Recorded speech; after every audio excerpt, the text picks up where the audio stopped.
semuanya, perkenalkan saya Gabimian dengan NIM 22272400024 dari jurusan PGSD kelas 2A.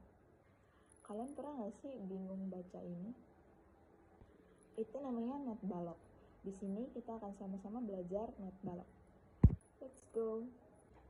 Dalam membaca not balok, kita selalu berurusan dengan dua hal, yaitu pitch dan juga rhythm.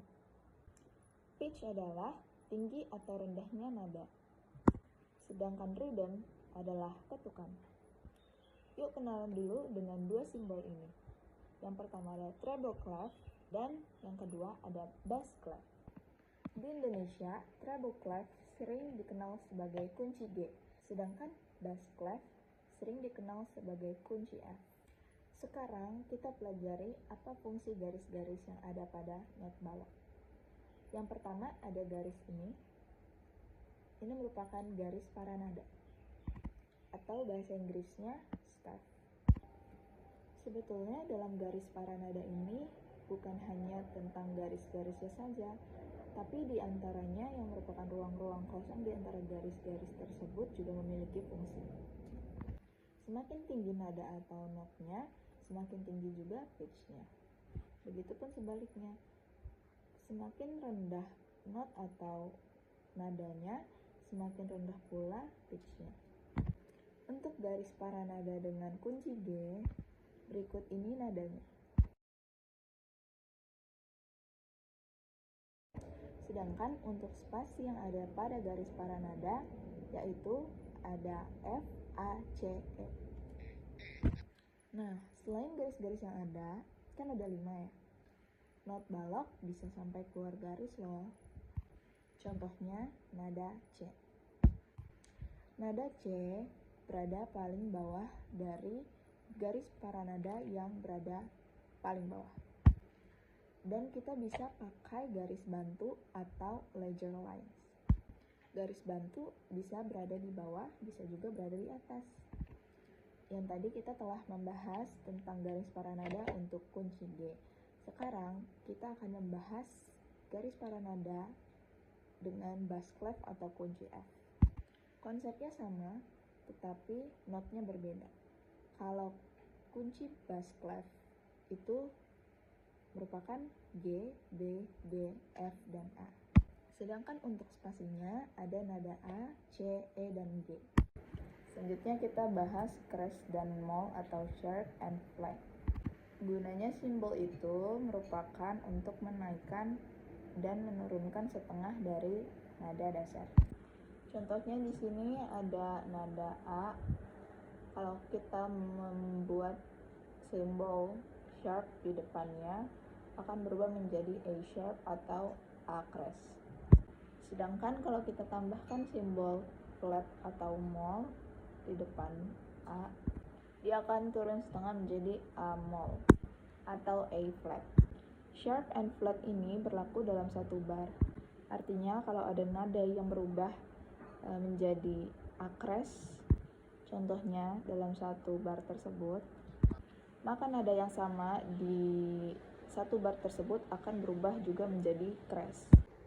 Di sini terdapat nada A dengan simbol crest, tetapi di setelahnya tidak perlu ditambahkan crest ini karena dia akan mengikuti karena berlaku dalam satu bar.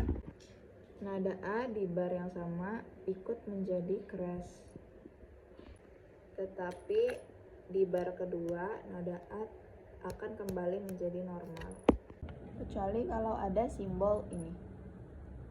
Simbol itu disebut sebagai simbol natural sign.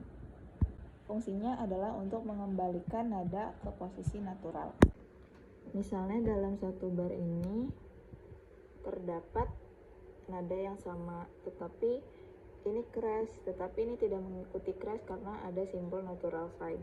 Selanjutnya kita akan bahas time signature, atau yang menandakan berapa ketukan dalam satu bar. Contohnya dalam foto ini. Kita melihat angka yang paling kiri dari garis para nada tersebut. Angka-angka tersebut merupakan angka yang menentukan berapa ketukan dalam satu bar tersebut.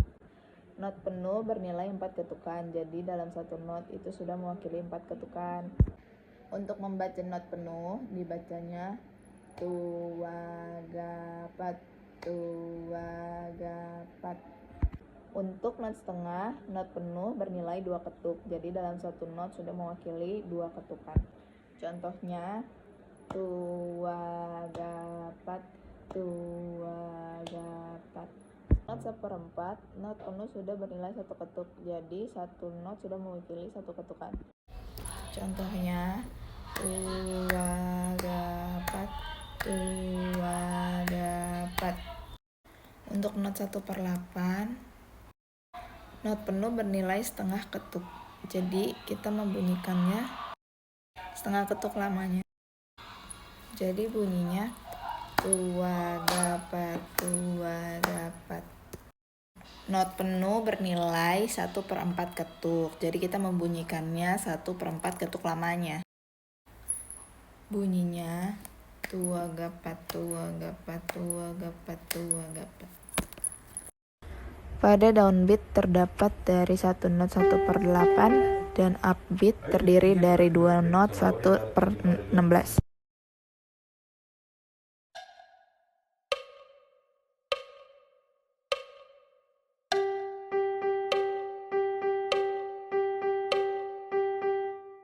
Pada downbeat terdiri dari 2 not 1/16 dan upbeat terdiri dari 1 not 1/8.